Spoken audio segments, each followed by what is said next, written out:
ल आज चाहिँ मैले यो बेसनको पिठो कहिलेदेखि यहाँ रहेको, त्यही भएर अब यहाँ यो आज छुट्टीको दिन पनि, अनि त्यही भएर यो जेरी बनाउन लागेको। मैले चाहिँ अब यो इस्ट चाहिँ मैले कहिले चलाएको छुइनँ, अनि म चाहिँ बनाउँदाखेरि जहिले यो दही नै राखेर बनाउँथेँ। आज चाहिँ मैले अब इस्ट हालेर चलाउन आँटेको। मान्छेहरूले त सबैले इड्स नै हाल्छन्, तर मैले चाहिँ इड्स हालेको थिइनँ, त्यही भएर आज चाहिँ अब हाल्न लागेको। फेरि बिग्रिने हो कि भनेर मैले अलिकति दहीमा बनाउँछु, अलिकति उसमा बनाउँछु भनेर यहाँ दुईवटा उ गर्न लागेको। किनभने फर्स्टचोटि गरेको नि त यो इड्स चाहिँ, अनि त्यही भएर अब यो राम्रै छ होला, खासै त्यस्तो नराम्रो त छैन होला, किनभने अलिअलि चालो भन्छ त्यही हुन्छ भनेर यस्तो अस्तिदेखि ल्याएको। यो त्यतिकै बनाएकै छैन, त्यही भएर आज चाहिँ यसो अब बनाएर खाऊँ न भनेर नि बनाउन लागेको। कस्तो हुन्छ हेरौँ, अब यसरी नै अब ट्राई गर्दा गर्दै सबै कुरा जानिने हो होइन। अब नगरिकन त कुनै कुरा जानिँदैन। दही हालेर चाहिँ मैले पहिला पनि बनाएको हो, राम्रै भएको थियो। अब फेरि यो कहिले कहिले अब जानेको मान्छे पनि नजाने जस्तै हुन्छ नि त, किनकि खै के हुन्छ बिग्रिन्छ। सेलरोटी बनाउन पनि जानिन्छ जान्न चाहिँ, तर अब कस्तो हुन्छ नि त, अब कहिले कहिले बन्दैन, बिग्रेर के हुन्छ नि, त्यस्तै त हो नि यो पनि। अनि यहाँ चाहिँ थोरै थोरैको गर्नु पर्यो, अनि कस्तो हुन्छ हेरौँ।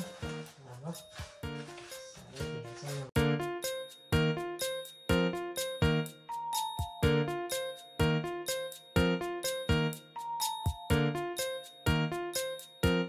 यसमा चाहिँ मैले के अरे यो चाहिँ दही हालेको, दहीवालाको चाहिँ हो यो। अनि थोरै अनि बेकिङ पाउडर थोरै हालेँ, अनि यो मनतातो पानी हालेर, अनि यसलाई चाहिँ अब यो चाहिँ दहीवालाको दही हालेर बनाएको यो चाहिँ। अनि थोरै मैले फुड कलर ओरेन्ज कलर पनि हालेको छु यसमा। अनि यो हालेर अब यसलाई चाहिँ घोल बनाउने। अनि अब यता चाहिँ त्यो इड्स हालेर गर्छु म।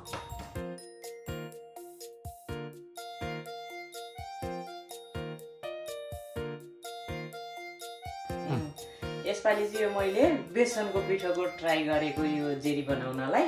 अब पहिला त हामी उसले मैदाले बनाउँछ, यसपालि चाहिँ मेरो यो बेसन निकै पनि थियो। कस्तो हुँदो रहेछ भनेर ट्राई गरेको। ल यहाँ हेरौँ है त कस्तो हुँदो रहेछ। ओहो, बनाउन चाहिँ त्यति साह्रो राम्रो आउँदैन, त्यही पनि अब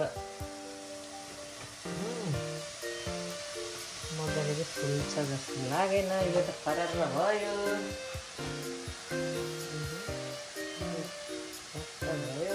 यता चाहिँ अलिकति अब यहाँ बनाइसकेँ मैले, यहाँ चाहिँ रेडी नै भइसक्यो। अनि यो चाहिँ अब यहाँ गर्दैछु। अब यसपालि चाहिँ मैदाको ट्राई गरेको, बेसनको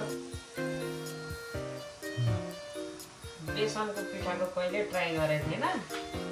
यसपालि अब बेसन इस्ट हालेर फर्स्टचोटि हो मेरो यो ट्राई। अब यस ठिकै हुँदो रहेछ। बुनिया बन्नेले अब त्यही त हो नि, बुनिया बन्छ, जेरी पनि बन्ने नै रहेछ।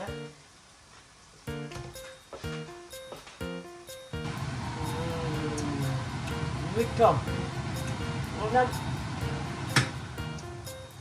मैदाको बेसनको पनि ठिकै हुँदो रहेछ।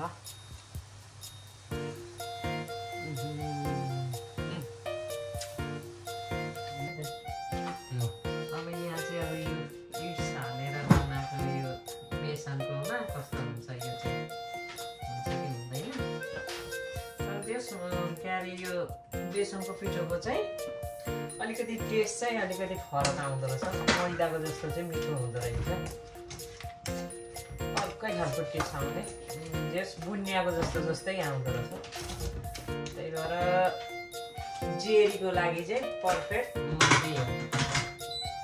यो चाहिँ मैले थुप्रै सकौँ न भनेर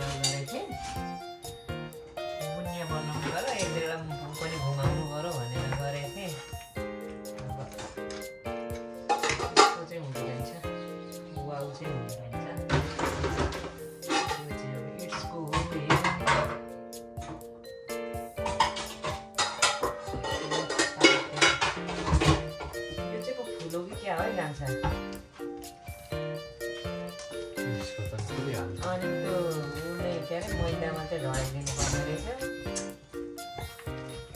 मजाले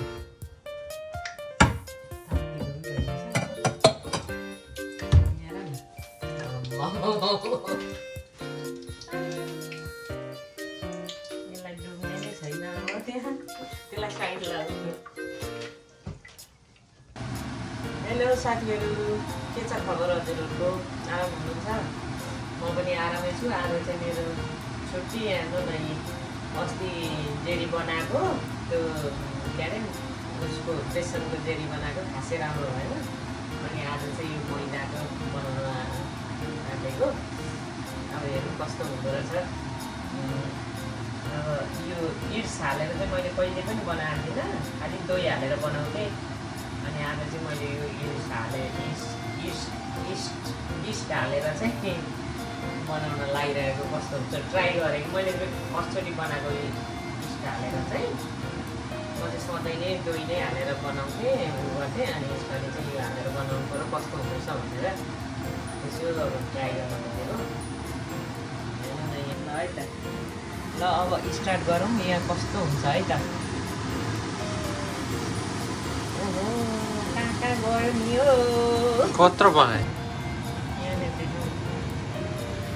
अब चाहिँ सानो सानो मैले 4वटा एकैचोटि हालिदिएको। 5वटा पो रहेछ त, 5वटा।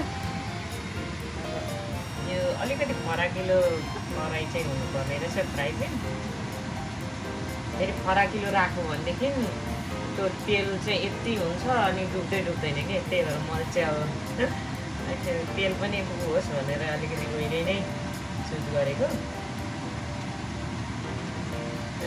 यो पनि अब खै पकाउन खासै त्यस्तरी जाने त चाहिँ रहेनछ जति पकाउँदा नि। पहिला एकचोटि पकाएको थियो जेन्तारामा हुँदाखेरि, राम्रो भएको थियो मेरो छोरी र मैले पकाउँदाखेरि। यो मलाई चाहिँ खासै त्यति साह्रो आइडिया नआउने रहेछ। यहाँनिर यो अरू बेला पनि त भइरहेको छ होला। यो माइक चाहिँ मेरो नयाँ माइक भएकोले यसलाई पनि यहाँ घरिघरि विचार गरिराख्नु पर्ने रहेछ। आएन नि त, बाबाले चाखुन्जेल त अनि ऊ भइहाल्छ।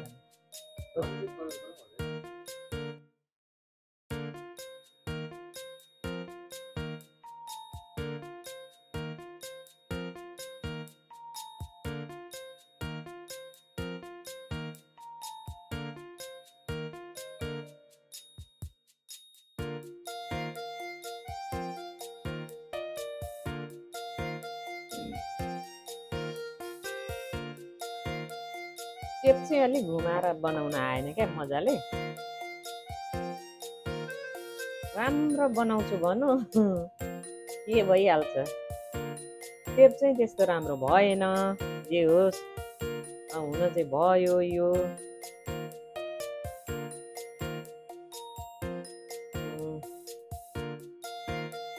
टेप चाहिँ अलिक भने जस्तो बनाउन सकिएन। त्यही पनि अब आफूलाई खानलाई के भयो र, त्यस्तै भने यो चाहिँ हाल्नु पर्ने रहेछ क्या। दहीमा हाल्दाखेरि चाहिँ यस्तो राम्ररी फुल्दैन थियो। यो उसमा चाहिँ राम्रो फुल्ने रहेछ। मैले चाहिँ ट्राई गरेकै थिइनँ,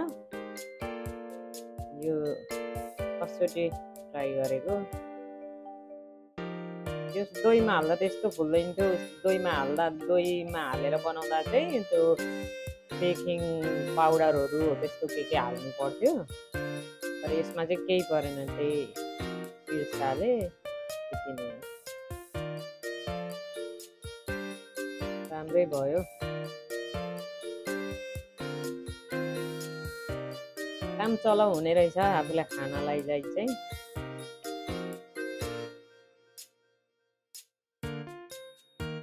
यहाँ चाहिँ अब अलिकति बाक्लो भयो। तिमी पनि आउँछ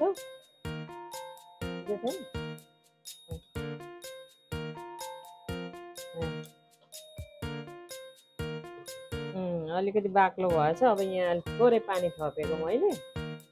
अब अलिकति चास्नी पनि कम भयो। के अरे यो पनि अलिकति बाक्लो जस्तो भयो। त्यही भएर अलिकति पानी थपेर बनाउनु पर्यो। कस्तो हुँदो रहेछ। यतिको पातलो चाहिँ चाहिने होला अहिलेको चाहिँ अलिक बाक्लो नै भयो धेरै नै अब हेरौँ यो पनि भएन भने फेरि पिठो थप्नुपर्छ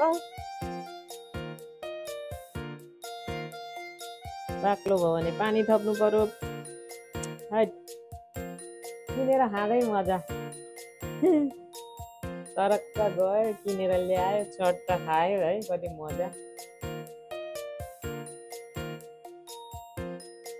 यो पानी थपेको चाहिँ कस्तो हुन्छ हेरौँ यो अलिकति अब यस्तो के अरे यस्तो मिल्न चाहिँ मिलेन अब अलिक तान्द्रा तुर्नु भयो मेरो यो सेप चाहिँ बनाउन जानिनँ मैले यस्तो गरौँ तल खुट्टा पसाएर फ्यालल्ल भइहाल्छ के भएको यो यस्तो अब जेरी चाहिँ मेरो यति भयो अब यति भए इन धेरै खायो भने दाँत देखेर फेरि यो गुलियोले खानु हुँदैन अब खासै अब धेरै त खाइँदैन अलिअलि खानु भइहाल्छ साह्रै राम्रो चाहिँ भएको छैन सेप चाहिँ अलिक राम्रो भएको छैन तर अरू त ठिकै छ ल तपाईँहरू पनि बनाएर खानुहोस् इन्जोय गर्नुहोस् है त thank you so much by by ल ओहो मेरो छोराले बनाएको यो ल हेर्नु यहाँ कस्तो राम्रो ल भइगयो नि अनि यति भयो ए सिक्ने भनेको यसरी हो तर यो चाहिँ राम्रो भएछ यो चाहिँ अलिकति भाँच्छ यो त दामी भएछ ल साँच्ची भनेको ल गजब भएछ अघिको त बाक्लो भएर चाहिँ त्यो मोटो मोटो भयो यो अलिकति पातल पारेको चाहिँ अलिकति उ भयो होइन तर क्रिस्पी यो हो नि त